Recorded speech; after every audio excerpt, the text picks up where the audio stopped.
say more broadly, dictatorships depend upon the perception of strength, the perception of invulnerability.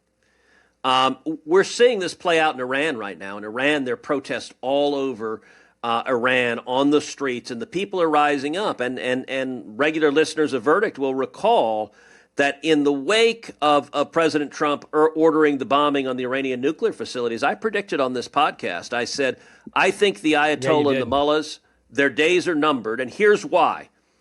The Ayatollah lost a war, and there are real consequences in the real world when you lose a war.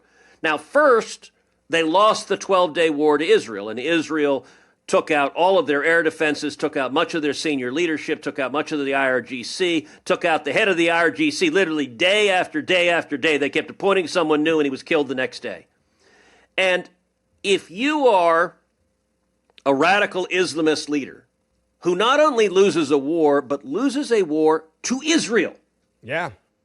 You know what? You ain't the supreme leader anymore. You look weak and ineffective, and there's no ambiguity about it. There's no amount of spinning that can say, no, we didn't lose. And then you put on top of that, the president of the United States bombs into oblivion your nuclear facilities. And what I said is, look, we don't have to send in the U.S. military to Iran for the regime to fall.